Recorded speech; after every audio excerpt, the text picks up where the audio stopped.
Assalamualaikum warahmatullahi wabarakatuh. Saya Syakila Faliha, NIM 1410620036 akan mempresentasikan mini skripsi kualitatif saya yang berjudul Fungsi Humas Pondok Pesantren Darul Najah, Jakarta dalam meningkatkan citra pondok.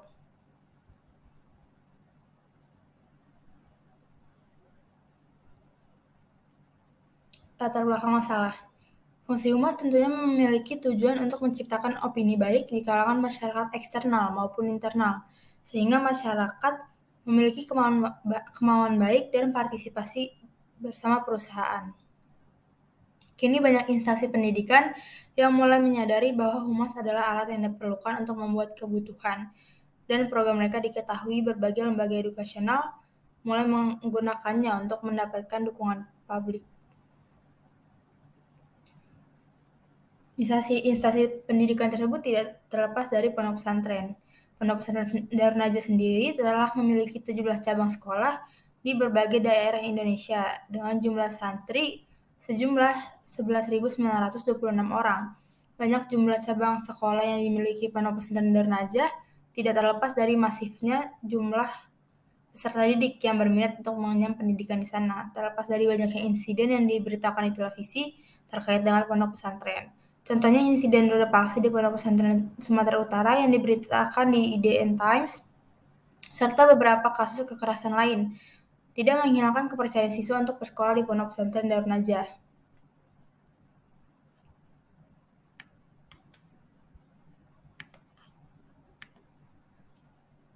Hal ini tidak terlepas dari bagaimana baiknya manajemen kesiswaan pendidikan Islam. Menurut Hadi Purnomo, manajemen kesiswaan pendidikan Islam memiliki 3 tahapan dalam masa studi. Yang pertama adalah tahapan menerima siswa baru. Dan terdapat hal yang dilakukan oleh pondok pesantren saat menerima siswa baru, yakni promosi atau publikasi momen penting, mengalokasikan dana yang memadai untuk publikasi tersebut, memiliki media promosi pribadi, membentuk komunitas menyesuaikan dengan kecenderungan masyarakat sekitar, melakukan pembinaan terhadap sekolah, serta menjalin hubungan baik dengan tokoh-tokoh kunci.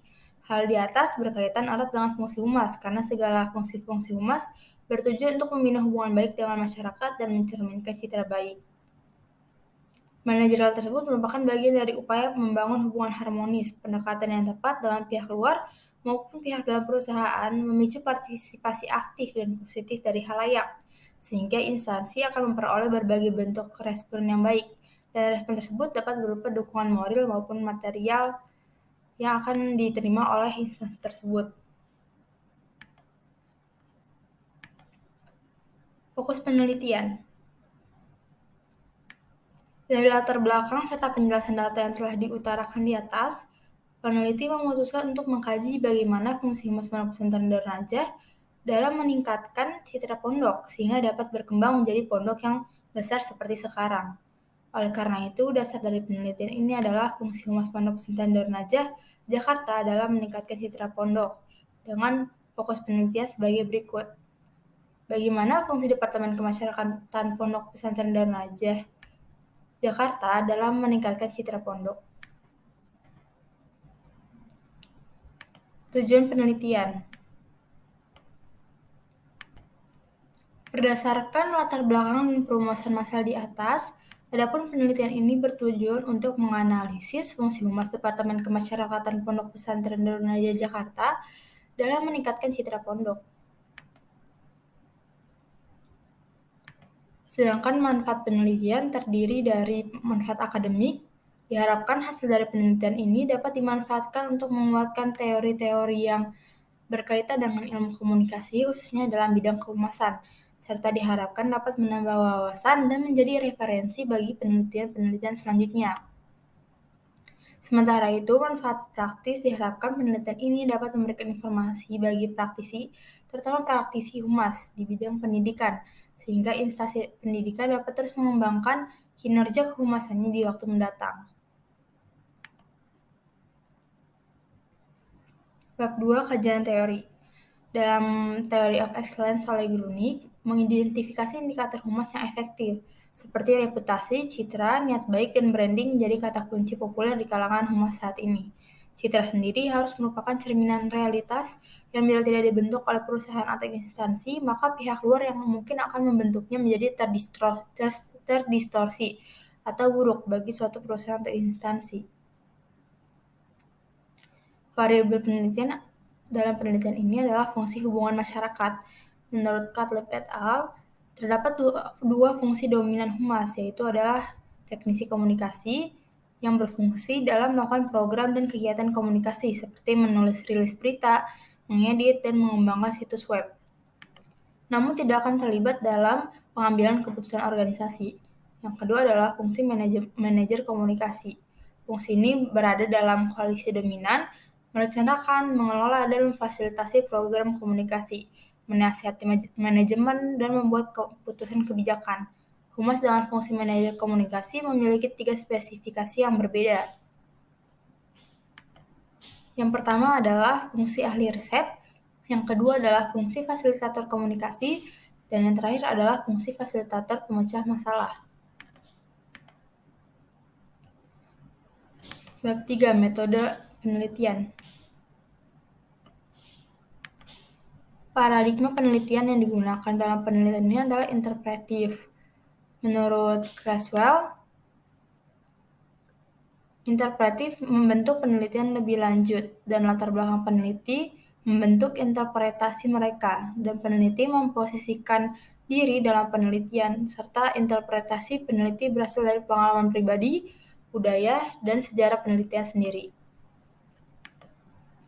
Sementara pendekatan penelitian dalam penelitian ini menggunakan pendekatan kualitatif.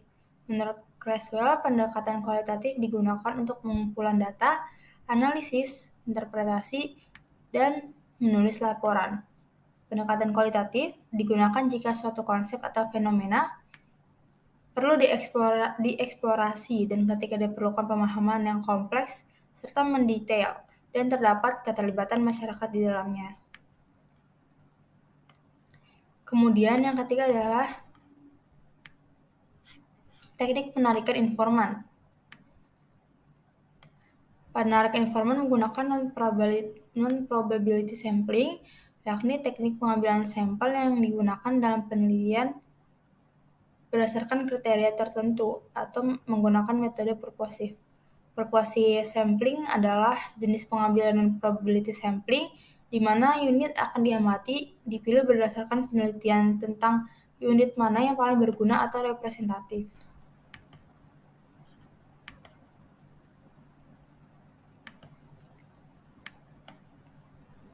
Kemudian ada metode pengumpulan data. Metode penelitian menggunakan wawancara open-ended question. Pengamatan kualitatif dapat bersifat open-ended di mana peneliti mengajukan pertanyaan umum kepada para peserta yang memungkinkan para peserta untuk secara bebas memberikan pandangan mereka. Dalam wawancara kualitatif, peneliti dapat melakukan wawancara melalui wawancara tatap muka, telepon, atau bahkan wawancara kelompok. Wawancara ini melibatkan pertanyaan yang tidak terstruktur dan umumnya terbuka, yang jumlahnya sedikit dan dimaksudkan untuk memperoleh pandangan dan pendapat dari para peserta. Kemudian ada metode pengukuran data.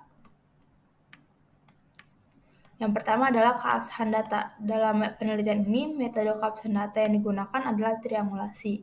Triangulasi adalah teknik menganalisis jawaban subjek dengan meneliti kebenarannya melalui data lain yang tersedia.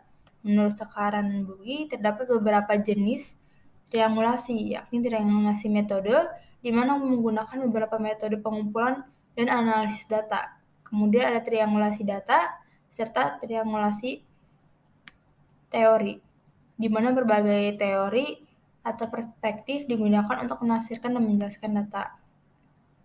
Selain keabsahan data, ada reliability coding. Reliability coding yang digunakan adalah selective coding. Menurut Baby, selective coding berusaha untuk mengidentifikasi kode pusat dalam penelitian, yakni kode yang terkait dengan semua kode lainnya. Kode aksial dapat direstrukturasi sebagai aspek dari konsep yang lebih umum, sesuai dengan kajian teoretik yang akan dikaji. Gagasan dasar dari metode ini adalah bahwa pola-pola hubungan dapat ditelusuri dari pemeriksaan yang luas dan mendalam dari sejumlah besar pengamatan. Kemudian ada metode analisis data. Metode analisis data yang digunakan dalam penelitian ini adalah analisis deskriptif. Menurut Scaran dan Bogi, tujuan analisis deskriptif adalah untuk memperoleh data yang menggambarkan topik yang diminati. Studi deskriptif sering dirancang untuk mengumpulkan data yang mendeskripsikan karakteristik objek seperti orang, organisasi, produk, atau merek, peristiwa atau situasi, dan penelitian ini melibatkan pengumpulan informasi kualitatif. Keterbatasan dan kelemahan penelitian. Keterbatasan yang ada dalam penelitian ini adalah penelitian ini memiliki ruang lingkup yang kecil atau penelitiannya hanya dilakukan di Pondok Pesantren Darul Azhar yang berlokasi di Jakarta. Selain itu, keterbatasan dalam penelitian ini hanya meneliti fungsi humasnya saja tanpa mengobservasi lebih dalam tentang divisi penunjang lain. Kemudian terdapat kelemahan penelitian. Yang pertama adalah sampel yang digunakan dalam penelitian ini hanya dilakukan pada Pondok Pesantren Darul Azhar Jakarta, sehingga hasil yang didapat mungkin akan menimbulkan perbedaan apabila dilakukan di lokasi yang berbeda seperti pada cabang di daerah lain. Kemudian metode pengumpulan data hanya menggunakan wawancara dan observasi pada satu departemen kemasyarakatan dan tidak dilakukan pada departemen penunjang lain.